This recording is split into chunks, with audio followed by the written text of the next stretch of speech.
in life that you do, it is a package deal.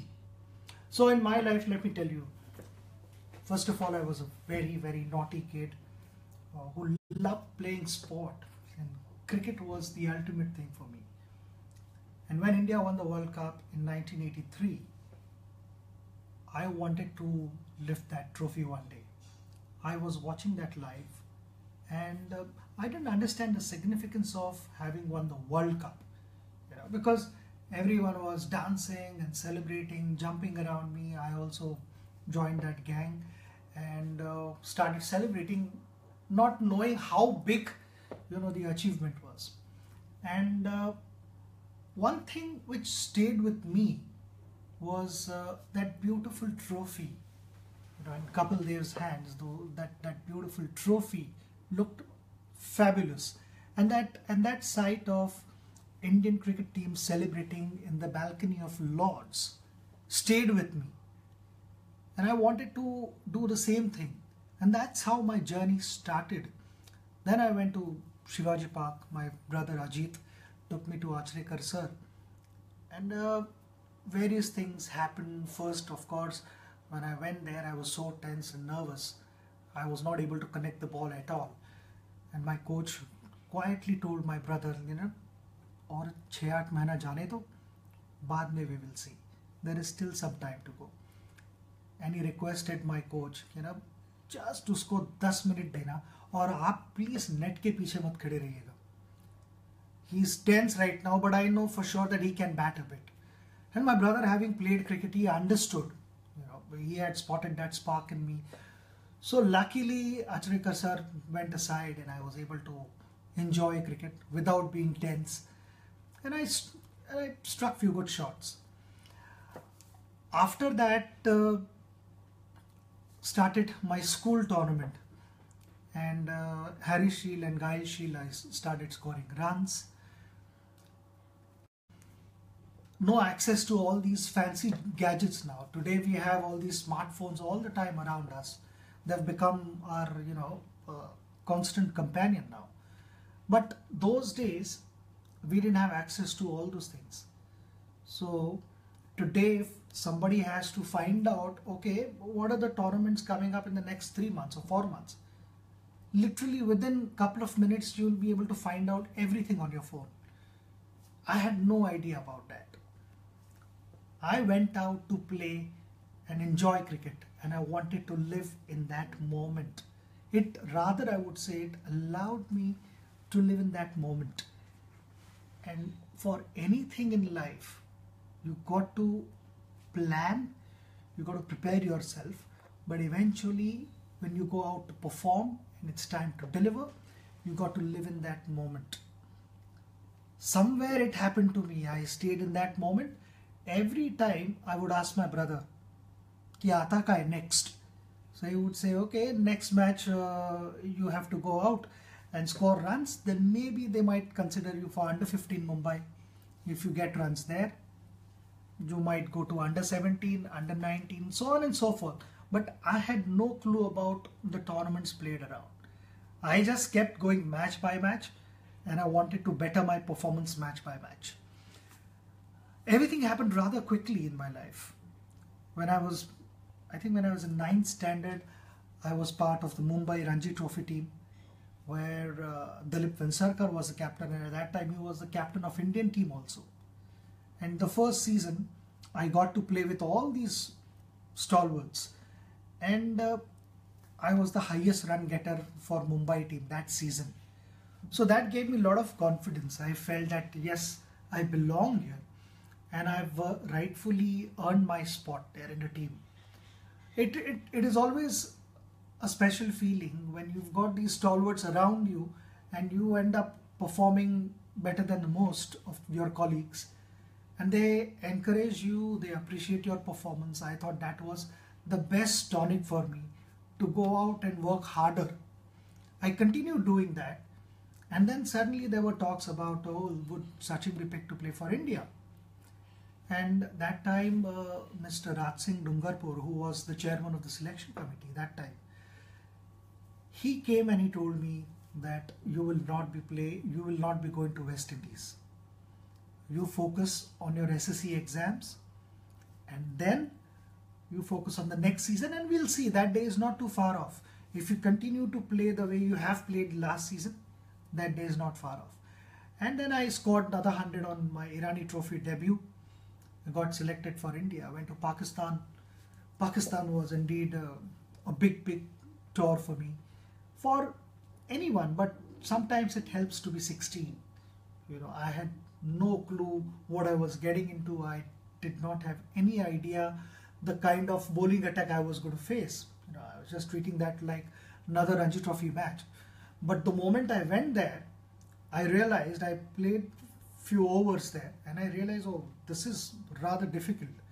And I got back to the dressing room. I'd only scored 15 runs. I got back to the dressing room, and I started actually questioning my ability. I started questioning my career. And I thought I was at the wrong place at the wrong time. I said, this is not made for me. Test cricket is too difficult. It's too tough to handle. And I almost went to the bathroom and I cried, literally. But then there were players around me who inspired me, who helped me, encouraged me, and told me exactly what needs to be done. And I was receptive to that, and all I was praying for was another opportunity. So when I got another chance in the next test match, the plan was to go out and not look at the scoreboard. I was only looking at the clock. I had decided that first half an hour, I'm just going to try and be there. Even if it is a rough period for me, I'm going to ride through that and try and take as much time to settle, calm down. And exactly that is what happened. Whatever the players had told me, that is what happened. I spent time, and then I suddenly started believing, oh, I can handle this. I can manage this. And I scored 59 runs in the second test match, the second innings of my life. The first innings in the first test, and I didn't get to bat in the second innings. But this was the second time I went out to bat. And I actually believed that, oh, I belong here. And that day was the turning point of my life. As far as I'm concerned, in my head, I started believing that I can handle this. And I was possibly playing the best bowling attack in the world at that time. It was Imran, Wasim, Waqar, Aqib Javed, Abdul Qadir. So all these, top class bowlers who were constantly having a go at me and challenging me. After that tour, things became different. I played various roles in life, from a junior most player to I was nominated the vice captain of the team, and then soon became a captain, and then the senior most player in the team. But at all times, preparation was critical for me. People sometimes tend to think that initially it will be difficult, but later on it will get easier.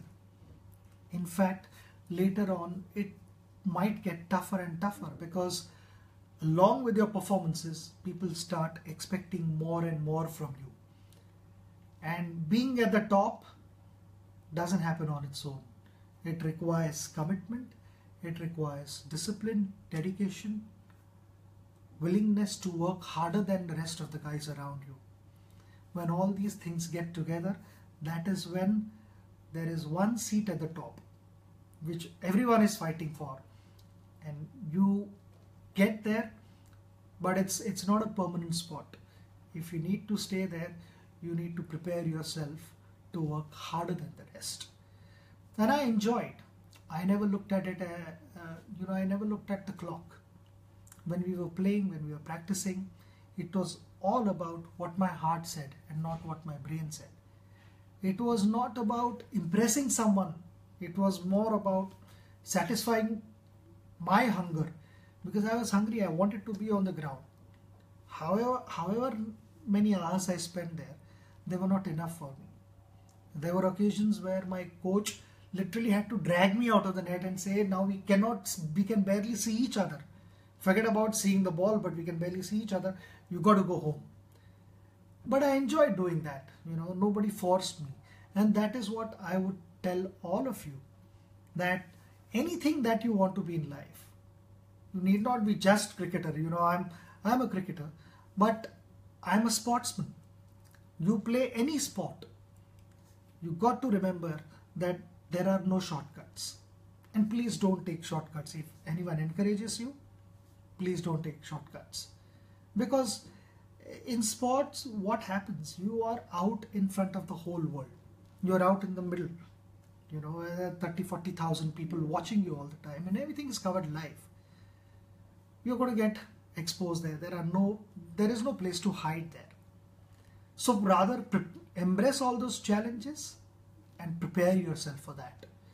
And the satisfaction of having performed in front of them and having done something for a country, it is just incomparable. So my message to you is chase your dreams. That is what I did. I dreamt when I was 10-year-old. I dreamt of playing cricket for India. And it happened. Slowly it happened. Nothing happens overnight. You got to be persistent and you got to be patient. And you have to plan, and then you have to execute those plans. And as long as you're prepared to take those challenges along the way, because if you feel that if you practice hard and everything's going to get easy, no, it's not. There are going to be challenges, and it happened to me till the last day of my career. There were challenges, but that is why we practice.